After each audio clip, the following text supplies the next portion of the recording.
Thank you very much for choosing to stay with us. You are watching KUTV News at 9. And we, as I had said, are going to focus on health matters today on our live interview. Very clearly, the Kenya National Chamber, before we talk about that today on our live interview, it's about hemophilia. And this is a medical condition in which the ability of the blood to clot is severely reduced, causing the patient to bleed severely from even a slight injury.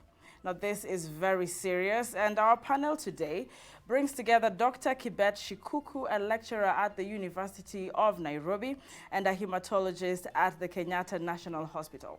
Now, the doctor here will be able to make us understand deeper what hemophilia is. And also gracing our set is Julia Gathoni Mutua, an early childhood teacher. Not only is she a teacher, but she is a mother of Rin Maweo Mutua, who is also here in studio with us, and a patient living with hemophilia type B. It's good to have you in studio. This is something that is not oftenly talked about, you know, like other disorders, you know, that people suffer silently, like depression amongst others.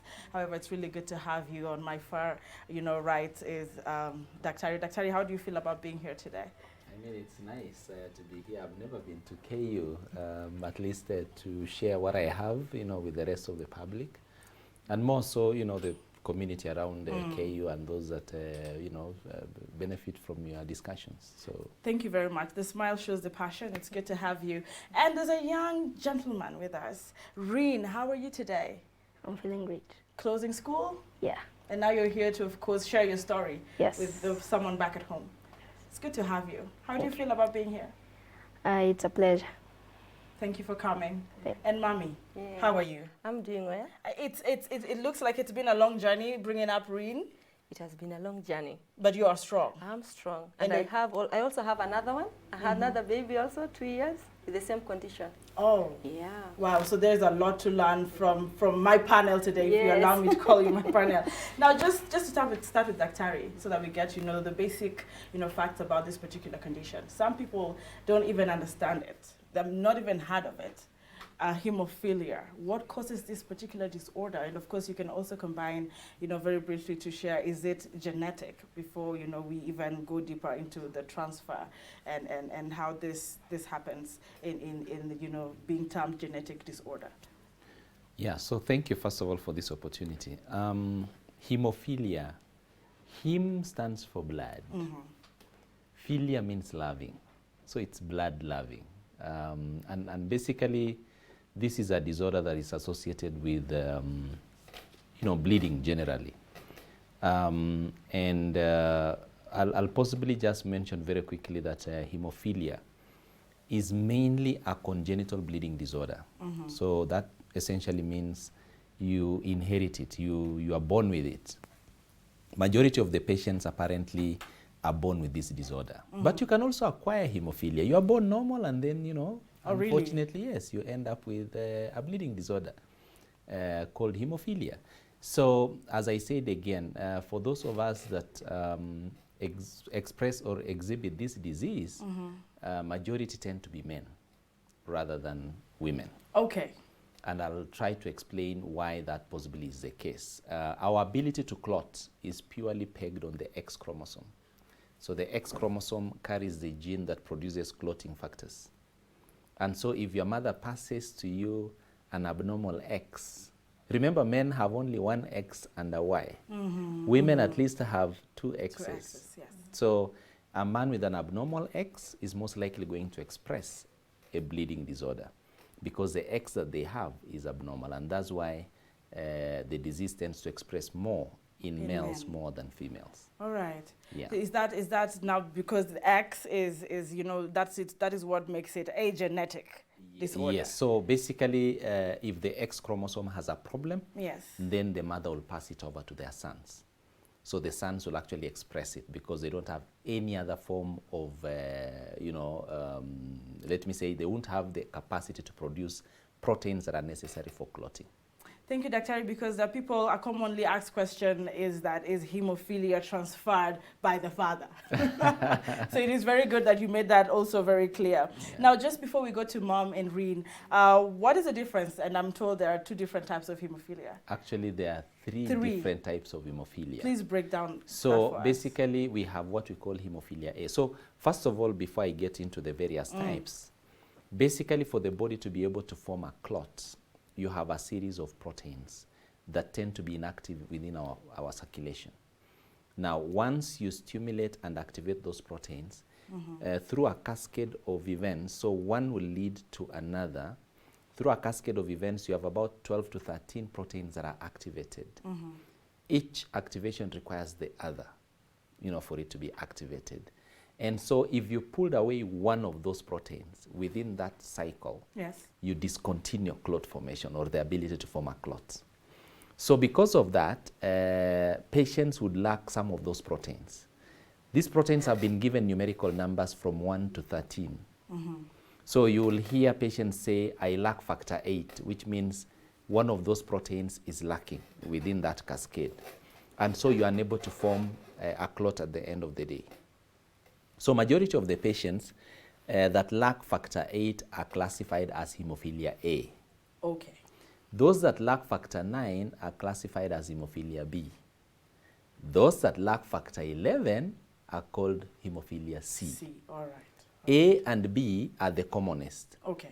And actually A is much more commoner, accounting for about 80%. C is rarely in our setup because it has been associated with the Jews. There's a group of Jews called the Ashkenazi Jews that tend to suffer from hemophilia C. So C is not our problem. Our problem in this country is A and B. Factor 8 deficiency and factor 9 deficiency. Now, having said all that, Dr. Ari, today I'm also joined by a young man. I think he's in Form 2. Form 1. Oh, I added you an extra year because I'm seeing a future for you.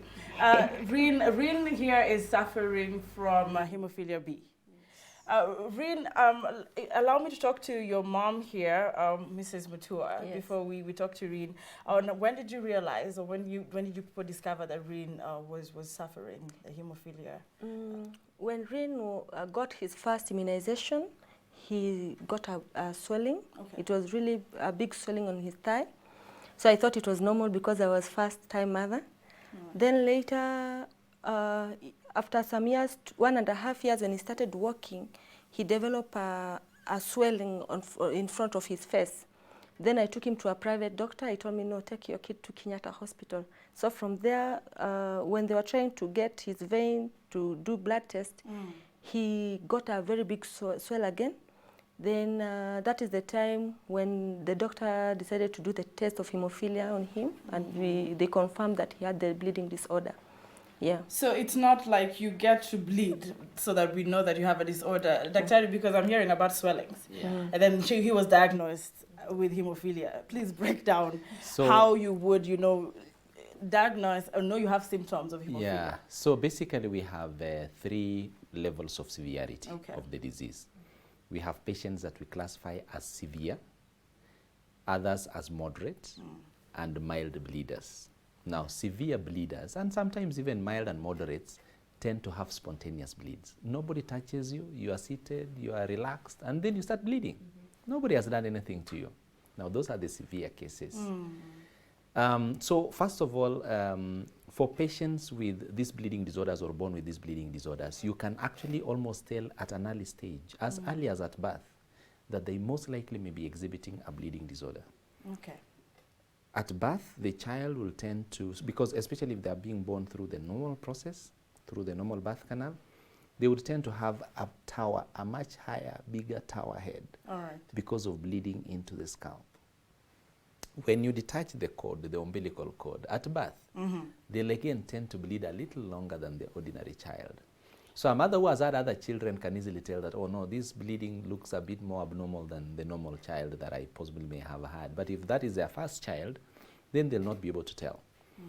As soon as the child starts coming for vaccinations, like for Rian, they'll tend to bleed from those sites, the injection sites. Okay.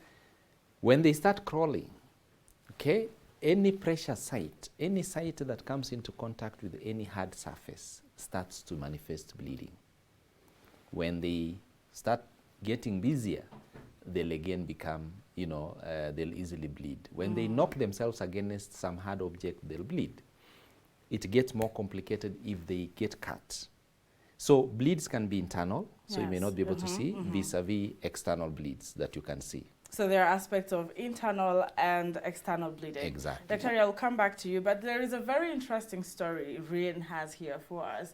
I hope he's not shy, but I like the smile. So I hope you have the courage to share a little bit of your story, how you're living with this and how you're coping with this, even amongst your peers at school, and how mom is supporting you through it, your teachers, in just about 3 minutes or 1 minute. You can share that story with us. Karibu. So thanks. So the story is about me when in school. I'm in boarding in the Great High School. So it was, I had flu. So I went to the nurse and she gave me say Panadol or paracetamol. Yeah, which gave me. I overslept in the dorm in the morning. So when the watchman came to wake me, he accidentally knocked my arm. So that caused my arm to be numb. I couldn't move it for about a week or so. I was taken to the hospital, Kenyatta. They did some scans. They said that it was the nerves. So I was given the factor for some few weeks or days, and it's recovered on its own. But for a normal cut, it swells and it needs the factors to speed up the process of clotting. Yeah, so what Rian here is trying to tell us is people out here are not sensitized at all. Daktari, what could be the myth? I want to talk to Mom before I talk to Daktari on treatment of hemophilia and what these people should have done and how they should treat this particular patient. How, as a parent, do you feel that you're being involved fully, with, supporting your children who are, suffering this particular disorder? As a parent, what would you say to parents also? Because they really need to hear before we close this interview what you have to say as a parent. Yeah, as a parent first, we need to know the first aid to give our children first before taking them to the hospital, and to join also the society, because in the society you get to learn so much about the condition, and you get to know that you're not the only one who is suffering from the same. So when they get hurt, the first thing you need to do is just to take the ice and it will help them. They won't bleed too much before you take them to the hospital. Like Rian, sometimes he gets too much nosebleeds. He can bleed at night. He can bleed when he's sleeping, but now he has learned, he feels when he's bleeding, then he'll wake up. So you need to know, like for me, I've learned that when he's bleeding, the first thing I'll just take liquid paraffin medicated, you do the first aid, and if it does not stop bleeding, you need to see a doctor to give him the factors. Yeah. So I think for parents, what they need to know first to be safe is how to handle your child when he gets injured. All right. Yes. Thank you very much. You've touched on something that I want Daktari to also touch on as we conclude. We've heard about it, the types. We've had Rian's story and the need for sensitization, but now also the diagnosis and the symptoms. Now, very important, as Mom has put it, Mrs. Mutua, allow me to call you Mom, to Rian. What are the treatments, the ones in the hospital and the ones that are needed, the ones that you can do at home? Because now people watching are at home, like Mom is saying, the first aid that is very, very important for the hemophilic, patients back at home. So let me start with the things that you must not do. Yeah, okay. A lot of times when you get hurt, the natural tendency is to take warm packs. You try to rub it, try to cool it using hot packs, or warm packs. For bleeders, that is completely discouraged. Okay, don't attempt to use anything that is hot or warm. You will worsen the bleeding. Use cold stuff. That's why she talked of ice. Yes. So we encourage parents or children to use ice. Okay, that tends to reduce the bleeding. You can also elevate the arm, okay, or whichever area is affected. You need to rest the affected limb. So most of these fellows tend to bleed into joints, unfortunately. And that's how they destroy their joints, and they actually get deformed completely. If Rian was to walk, you would see him having a limp, because his right knee is completely gone. Okay, he has bled into it until now it's completely destroyed. So those are the do's and the don'ts that they need to go through. We encourage that they don't utilize the limbs as much as possible if they're affected. Like Rian, when he has a bleed, should use crutches. Okay, so then it takes away the weight. Okay. We also encourage them not to over, probably carry too heavy things? No, even their own weights. We don't encourage them to they should check fatten too much, okay. Because of the weight. Oh, Rian, you heard that. So we encourage them to do a bit of exercise, take care of their weight so that then they don't, overstrain their joints. But having said that, so there is a product that we normally give these people. This drug is called a factor concentrate. It comes ready for use, and we train these guys how to use this drug. Okay, like Rian now is above 12. Rian, we take this drug, we teach them how to mix the two.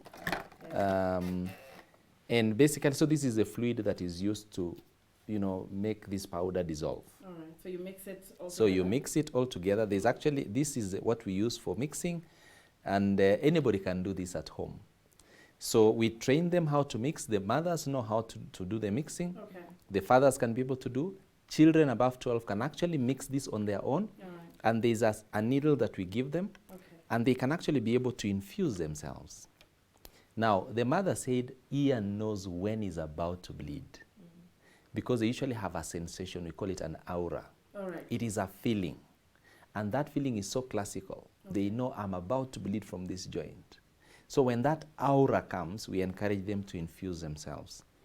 Now, the misfortune is that this drug alone, whatever we have here, is about 30,000 worth. What is in here? Is 30,000 Kenya shillings. Before you even go too far. Yes. Just like cancer is becoming very, expensive for people to treat. How isn't this too expensive?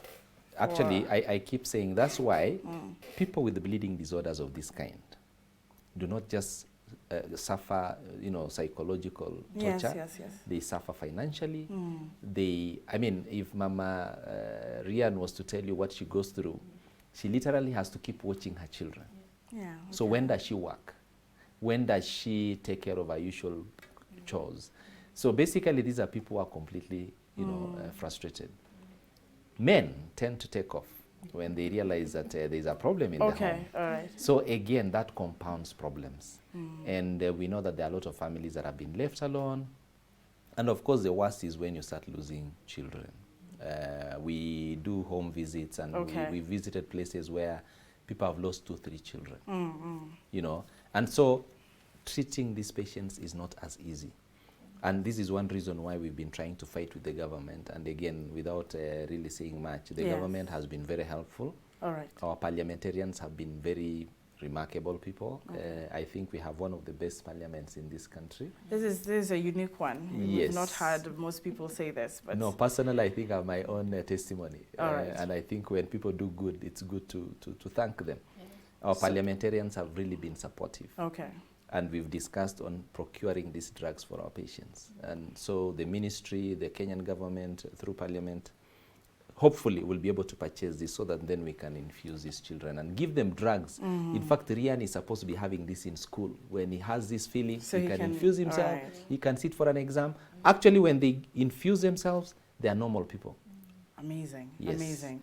Dr. I wish we had more time. I wish we had more time as well, but allow me to let Rian, talk to us about, how now he feels about, Dr.'s support, and being able to do this on his own. If he panics at some point, or if he's gained also the strength to go through it. Rian, how is it so far since the incident at school and today? The factors have really helped me. I thank the government. I thank also Kenyatta Hospital for helping me. So, yeah, and the injuries have regulated because of the So you feel nobody should be quiet about it? They should come out and talk to their parents, their doctors, yes? Yeah. All right. Thank you so much for being here. There is a society. Yes. People should join Yes. online. Yes. All right. Dr. We also encourage people to visit Kenyatta Hospital and not be quiet about this condition. Actually, we want everyone to talk about Everyone this to talk condition. about it. And I didn't talk about the challenges that women go through. We are starting a new bleeders program All right. for women. Okay. Okay, and believe you me, they suffer in silence. So we want to end this silence. So thank you so much for being here. It's been an honor. We'll get more time for this particular, we can do a part 2. But for now, ladies and gentlemen, watching from back at home, allow me to switch to matter sports, even as we digest this particular disorder.